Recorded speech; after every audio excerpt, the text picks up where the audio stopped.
საღამოშიტობის მოგესალმებით. გუშინ ჩვენ ვისაუბრეთ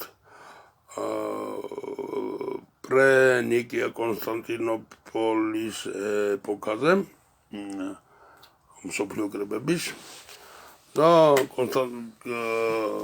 კერძოდ კონსტანტინე დიდზე. და დღეს ცოტა გადავიდეთ ამ თემიდან, არანაკლებად აქტუალურ თემაზე მინდა დღეს საუბარი თქვენთან. და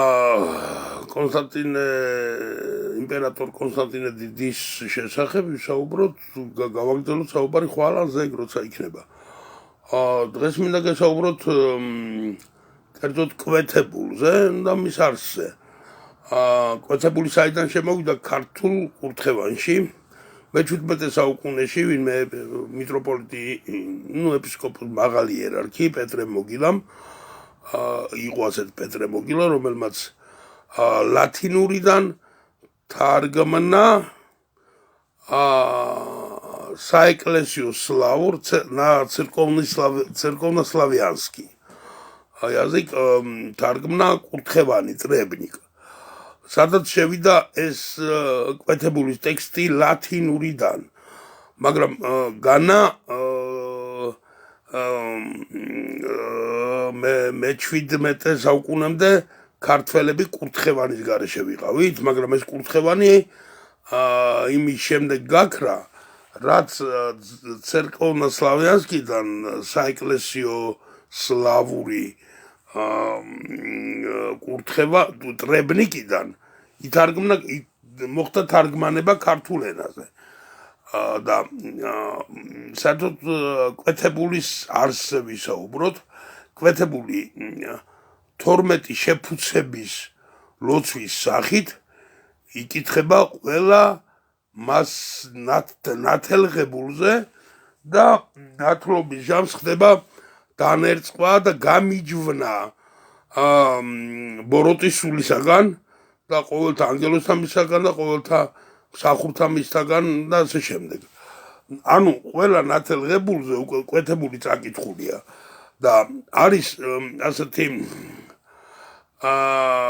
მალატეა სპირიტუალე, ქართულ ენაში სული არის სული, გამოიყოფა მარადიული სულის აღნიშნული არის სული ქართულ ენაში და შვინვერიზე სული ითქმის.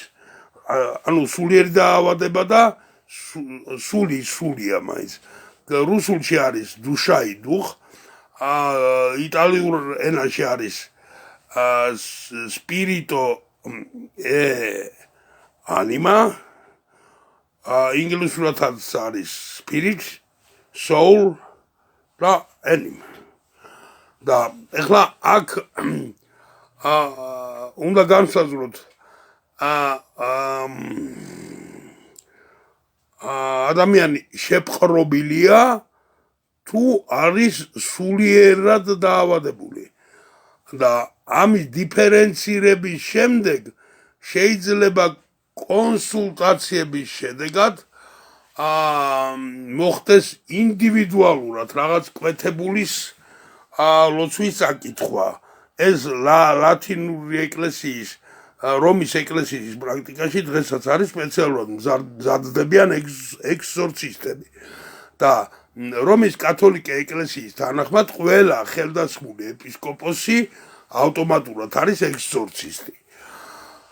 და აქ დიფერენცირებისათვის შემიძლია მოგიყვანოთ ასეთი პროფესორ დიმიტრი ერქვა მელეხოვი, დიმიტრი ერქვა თუ არ ვცდები, საკუთარ სახელებსა და თარიღებში ძალიან ავირევი ხოლმე, ჩემი სუსტი წერტილია, შეიძლება რაღაცები შევცდე მე რა, ჩემი შეცდომის აღიარება შემიძლია უპრობლემოდ.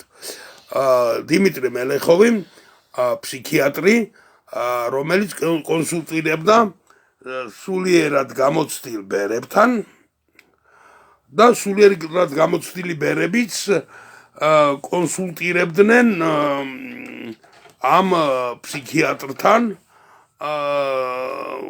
რომ განესაზღვრათ შეპყრობილობასთან ჰქონდათ საქმე თუ ფსიქიურ დაავადებასთან, ანუ სულიერ დაავადებასთან.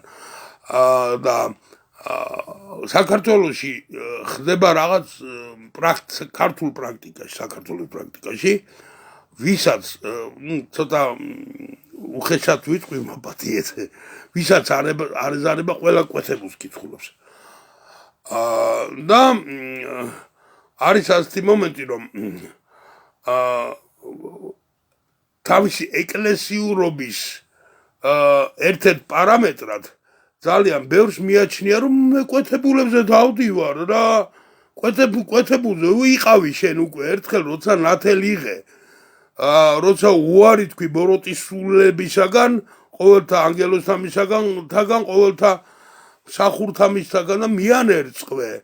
და წაი მიანერწყვე ბოროტ სულს, კაცობრიობის მტერს და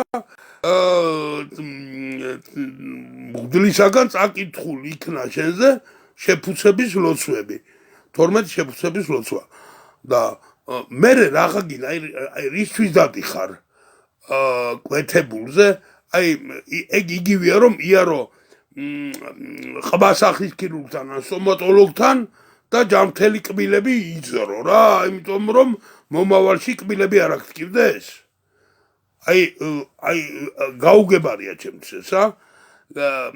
ასე რომ ჯერ საზოგადოება უნდა იყოს მზად იმისათვის, რომ სწორად მიიღოს ფსიქიატრის როგორც დიაგნოზი, ასევე მისი დანიშნულება და რეკომენდაციები და აწარმოოს ურთიერთობა მოძღვართან. მაგრამ სამწუხაროდ ფსიქიატრები დამეთანხმებით არსებობს რელიგიურ სარჩულზე წარმოქმნილი ბოდვითი ჰალუცინაციები, რაც ახლა მოძღვარი კაცი ვარ, როგორ გითხრათ ეკლესიაში არიანოთ, მეთქი ეკლესიას არ უნდა მოწყდეთ, მაგრამ ფსიქიურად დაზიანებულ ადამიანს ხანდახან რელიგიური რიტუალები უღრმავებს რელიგიური ხასიათის ბოდვით ჰალუცინაციებს. და არის შემთხვევები, როცა ვეუბნები, რომ მოდი ეს ადამიანი მივანდოთ ფსიქიატრს და იქნებ ცოტა ხანს მოვარიდოთ ამ რელიგიურ თუნდაც ლიტურგიულ მსახურებაში მონაწილეობისგან ცოტა ხანი განვარიდოთ, რათა ფსიქიატრმა მიხედოს ფსიქიურ პრობლემებს, წამოწიოს და განამტკიცოს, გაახანგრძლიოს რემისია და ზომიერად გააგრძელეთ რელიგიური ცხოვრება. აი ეს არის ჩემი შეხედულება და თუ კბილი არ გტკივათ, კბილის ექიმთან ნუ მიხვალთ და თუ შეპყრობილი არ ხართ, კვეთებულზე არაფერი არ გესაქმებათ, მით უმეტეს ჯგუფურ კვეთებულზე, ჯგუფური არაფერი არ არის კარგი, გარდა რაგბისა, ფეხბურთისა, ჰოკეისა და ამ შემდეგ. კარგად გრძანდებოდეთ, უფალმა დაგლოცოთ, მადლობა რომ მომისმინეთ.